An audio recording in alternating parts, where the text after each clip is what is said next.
আজকে আমরা ডিসকাস করব ডিসি জেনারেটর। খুব ইম্পর্টেন্ট একটা ইলেকট্রিক্যাল মেশিনের টপিক। তো জেনারেটর আমরা বেসিক্যালি কি জানি যে মেকানিক্যাল এনার্জি থেকে পাওয়ার, ইলেকট্রিক্যাল এনার্জিতে পাওয়ারকে কনভার্ট করে। মেকানিক্যাল এনার্জি আমরা ইনপুট হয় আর আউটপুটে আমরা পাই হচ্ছে ইলেকট্রিক্যাল এনার্জি। তো ডিসি জেনারেটর ডিসকাস করার আগে আমি এর আগে ই টেকনোলজিতে আমরা প্রত্যেকে পড়েছি ফ্যারাডেস ল, যার বেসিক প্রিন্সিপাল দিয়ে এই ডিসি জেনারেটরের পুরো কনসেপ্টটা, ওয়ার্কিং প্রিন্সিপালটা আমরা বুঝতে পারবো। তো ফার্স্ট আমরা এর আগে যা ডিসকাস করেছি সেটা আমরা দেখবো ডিসি জেনারেটরের মেন টপিকে যাওয়ার আগে, নাকি যে এর আগে আমরা প্রত্যেকে সাপোজ আমরা দেখতে চাই যে কিভাবে মেকানিক্যাল এনার্জি ইনপুট দিয়ে ইলেকট্রিক্যালি আউটপুট আমরা পেতে পারি। ফার্স্ট আমরা কি দেখবো, সাপোজ একটা নর্থ সাউথ পোল আছে, নর্থ পোল, এটা সাউথ পোল। তো আমার একটা সিঙ্গেল কয়েল আছে, একটা জাস্ট এরকম নর্থ সাউথ পোল আছে আর একটা সিঙ্গেল কয়েল আছে। এই কয়েলটা, এটা আমি বোর্ডের মধ্যে আছে পুরো ভেতর দিকে। তার মানে যদি আমি ডায়াগ্রামটা আঁকি, এইভাবে কয়েলটা এরকম আছে। এই এবার আমরা প্রত্যেকে জানি যে নর্থ থেকে সাউথে ফ্লাক্স ফ্লো করে।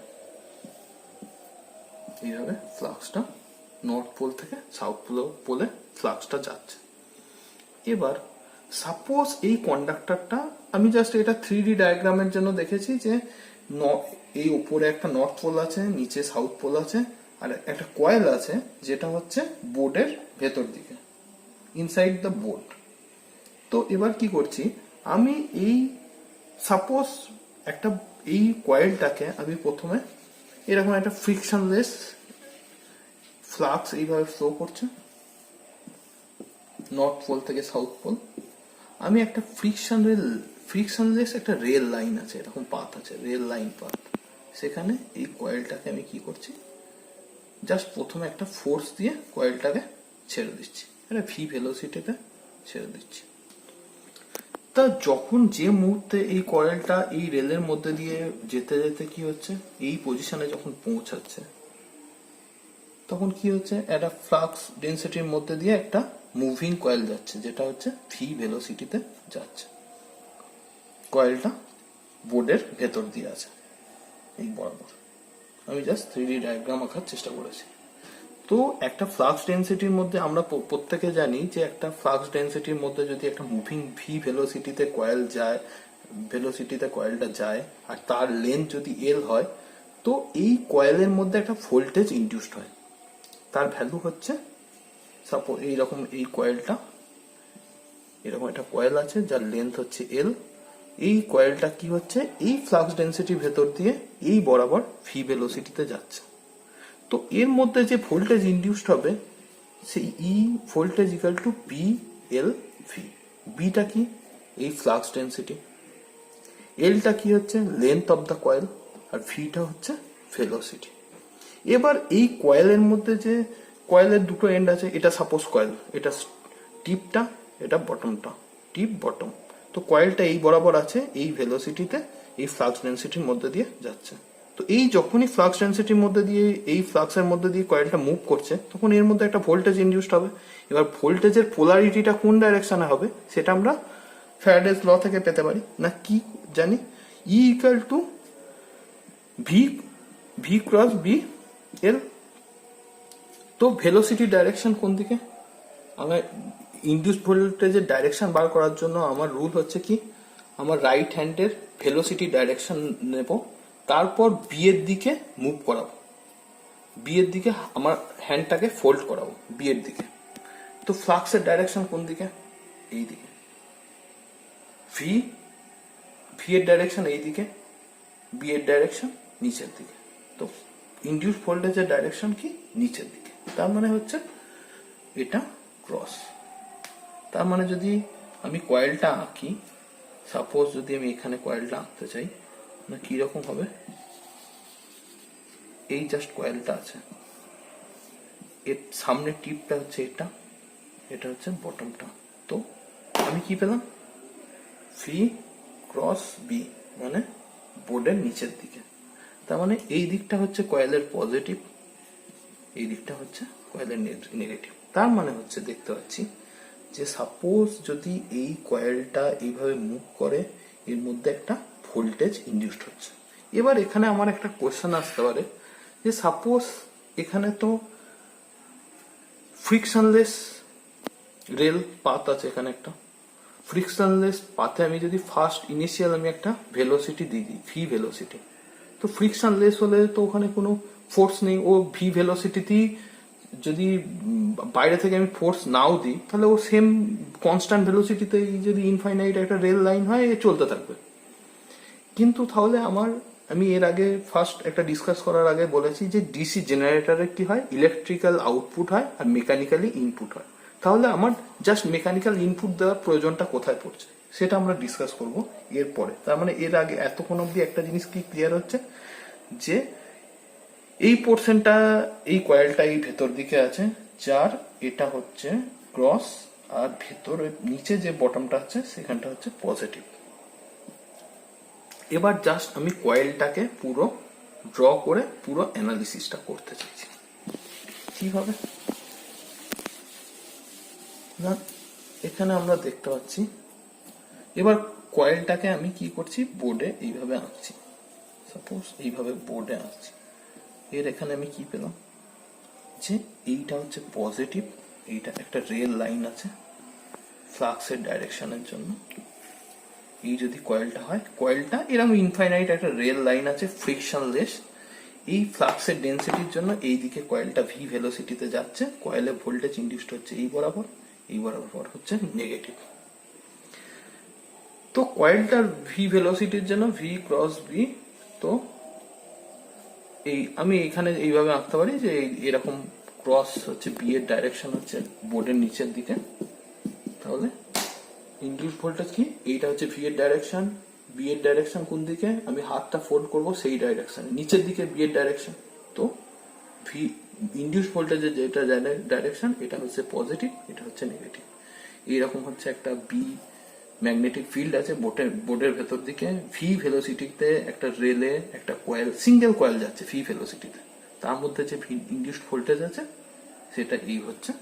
এবার এতক্ষণ অব্দি জিনিসটা ঠিক আছে। এবার সাপোজ আমি একটা এই সার্কিটটাকে যদি আমি ইলেকট্রিক্যালি আঁকি, কি হবে, একটা ডিসি জাস্ট ভোল্টেজ, একটা ওপেন সার্কিট, কারণ এখানে কারেন্ট ফ্লো কিছু করবে না, কারণ এই কয়েলটা কোনো কারেন্ট ফ্লো হওয়া, ইলেকট্রিক্যালি কারেন্ট ফ্লো হওয়ার জন্য কি করতে হবে, ক্লোজ লুপ হতে হবে। এখানে কোনো ক্লোজ লুপ নেই, যেহেতু একটা কয়েল, তো no current will be flowing through this circuit.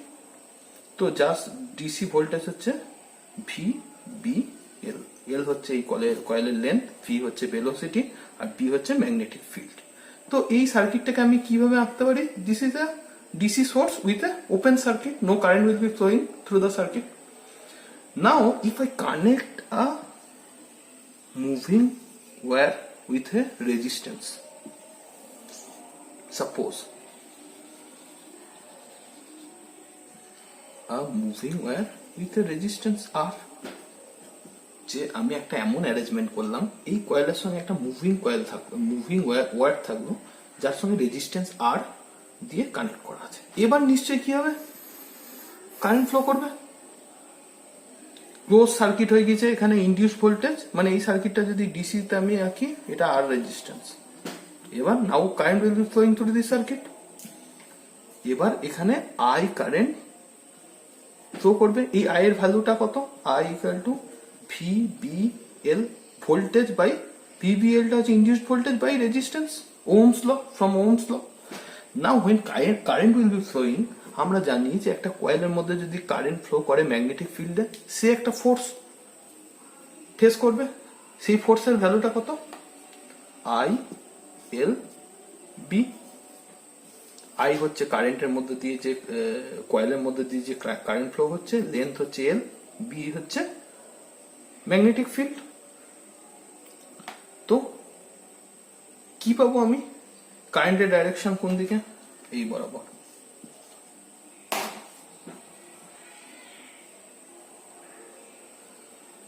এবার এইখানে আমাকে দেখতে হবে যে যে ফোর্সটা এ ফেস করবে সেটার ভ্যালু, সেটার ডাইরেকশন কোন দিকে। এটাও আমরা সেম জানি, ফোর্সের ডাইরেকশন কি করে পাবো, F equal to I cross B L. I same cross product বার করার, ডাইরেকশন বার করার রুল কি, আই এর direction I cross B, I এর ডাইরেকশন এই দিকে, বি এর ডাইরেকশন কোন দিকে, নিচের দিকে। তো আমি হাতটাকে ফোল্ড করব, আর আমার যে থাম্বের ডাইরেকশন দেবে সেটা হচ্ছে ফোর্সের ডাইরেকশন। তো আই হচ্ছে এইদিকে, ম্যাগনেটিক ফিল্ডের ডাইরেকশন কোন দিকে, বোর্ডের ভেতর দিকে। তো আমি হাতটার ভেতর দিকে ফোল্ড করছি, তো ফোর্সের ডাইরেকশন হচ্ছে এই দিকে। এবার নাও আমি এর আগে কি আলোচনা করছিলাম, যে ফ্রিকশনলেস একটা রেল আছে যেখানে আমি একটা ফার্স্টে ফোর্স দিয়ে দিয়েছি, একটা কয়েল মুভ করছে। তো এতক্ষণ অব্দি কি ঠিক ছিল যে কয়েলটা ভি ভেলোসিটিতেই যাচ্ছে, কেননা মেকানিক্যালি কোনো ফ্রিকশন নেই, বাইরে থেকে ফোর্স নেই, তো কয়েলটা ভি ভেলোসিটিতে চলতেই থাকবে। যদি আমি একটা রেজিস্ট্যান্স লাগিয়ে দিই, একটা পাওয়ার আউটপুট আমি রেজিস্ট্যান্সের অ্যাক্রসে পাবো, যার ভোল্টেজ হচ্ছে ভিভিএল রেজিস্ট্যান্সের অ্যাক্রসে। Now when circuit is closed, the scenario is that current is flowing and the coil is experience a force in which direction, opposite direction to its velocity. So force এই দিকে যদি এ face করে, তাহলে নিশ্চয়ই যদি আমি কি দেখতে পাচ্ছি, ইনডিউস ভোল্টেজের ভ্যালু কিসের উপর ডিপেন্ডেন্ট, ভি এর উপর ডিপেন্ডেন্ট, বি এর উপর ডিপেন্ডেন্ট, এল এর উপর ডিপেন্ডেন্ট। সাপোজ বি হচ্ছে কনস্ট্যান্ট, একটা ফ্লাক্স ডেন্সিটি আছে, এলটা হচ্ছে লেন্থ, এই দুটো ফিক্সড। বাট ভি যদি আমি বাইরে থেকে কোনো ফোর্স না দিই, এর অপোজিটে একটা ফোর্স অনুভব করছে, ফেস করছে, তাহলে এর যে ভি ভেলোসিটি ছিল, আমি যদি বাইরে থেকে কোনো ফোর্স না দিই, তাহলে এই ভেলোসিটিটা আস্তে আস্তে কি হবে, কমতে থাকবে। কারণ হচ্ছে এই যত এইদিকে মুভ করবে তত অপোজিট দিকে একটা ফোর্স বাড়তে থাকবে। ফোর্স বাড়ার সঙ্গে সঙ্গে কি হবে, এর ভেলোসিটিটা ডিঅ্যাক্সিলারেট করবে, অ্যাক্সিলারেশন, নেগেটিভ অ্যাক্সিলারেশন, তো একটা টাইম পর গিয়ে থেমে যাবে। তো আউটপুট ভোল্টেজে তখন কি হবে, আউটপুট ভোল্টেজটা জিরো হয়ে যাবে, কারণ ভিটা যেই জিরো হয়ে যাবে আউটপুট ভোল্টেজ জিরো। তাহলে আমি যদি এই কনস্ট্যান্ট ভেলোসিটিটাকে কনস্ট্যান্ট রাখতে চাই, আমাকে কি করতে হবে, বাইরে থেকে হয় প্রাইম মুভার হোক বা যাই হোক, আমাকে একটা ফোর্স এই দিকে হচ্ছে একটা ইলেকট্রোম্যাগনেটিক ফোর্স ফেস করবে। So to maintain the constant field, we have to give a force in this direction. It may be prime mover by your hand for a single coil. তো আমি এই দিকে নিয়ে যাওয়ার জন্য একটা ফোর্স আমাকে অলওয়েজ দিতে হবে, যাতে কনস্ট্যান্ট ভেলোসিটিটা মেনটেন হয়, কনস্ট্যান্ট ইনডিউসড ভোল্টেজ তৈরি হয়। তো this is the basic concept of generator. DC জেনারেটরে এরপর যা আমরা পড়বো, বেসিক কনসেপ্ট এইটা দিয়ে পড়বো। জাস্ট এখানে একটা সিঙ্গেল কয়েল দিয়ে আলোচনা করেছি, আর একটা রেল স্ট্রেট লাইন দিয়ে আলোচনা করেছি, যেটা হচ্ছে ইনফাইনাইটলি আছে। তো ডিসি মেশিনের পর কি আমরা আলোচনা করব। তো এবার আমি আরেকটা জিনিস এখানে বলতে চাই, সাপোজ আমি এই রেজিস্ট্যান্সের ভ্যালুটা আর আছে, আমি R/2 করে দিলাম, লোড বাড়ালাম। লোড বাড়ানো মানে আমরা ইলেকট্রিক্যালি কি বুঝি, কারেন্ট বাড়ানো। তার রেজিস্ট্যান্সের ভ্যালু যদি আমি কমিয়ে দিই, তাহলে কারেন্টের ভ্যালু কি হবে তখন, এর আগে ছিল কি VBL বাই R ছিল, এখন কত হবে, I equal to VBL by R/2। তার মানে কারেন্টটা আরো বাড়বে। কারেন্ট যত বাড়বে এর অ্যাক্রসে ফোর্স কি হবে, বাড়বে। Force equal to ILB। তাহলে ফোর্স যত বাড়বে, যদি আমি এখানে রেজিস্ট্যান্সের ভ্যালুটা আরো কমাই, ফোর্স কি হবে, এইদিকে ইলেকট্রোম্যাগনেটিক ফোর্স বাড়ছে, তাহলে আমাকে কি করতে হয়, আরো বেশি এইদিকে, it's maybe prime mover or hand, আমাকে আরো বেশি মেকানিক্যাল পাওয়ার দিতে হবে, যাতে আমাকে ভেলোসিটিটা আমি কনস্ট্যান্ট রাখতে পারি। তো this is the mechanical energy to electrical energy conversion, and this is the concept of generator. কি দেখতে পেলাম, যে to maintain the constant velocity, if we maintain the constant velocity, then electrical voltage will be constant. We can supply a constant voltage across a load. To maintain the constant voltage, we have to give the force to the coil to maintain the voltage. So this is the concept of generator. We are supplying the mechanical input and we are getting the electrical output. তো এরপর next এরপর যখন DC generator আমরা construction পড়বো, basic concept কিন্তু এটাই, পুরো Faraday's law আর একটা ম্যাগনেটিক ফিল্ডের মধ্যে যদি মুভিং কয়েল হয় তাহলে একটা ভোল্টেজ ইনডিউসড হয়। এই কনসেপ্টটা নেক্সট আমরা জিনিসটা আলোচনা করব।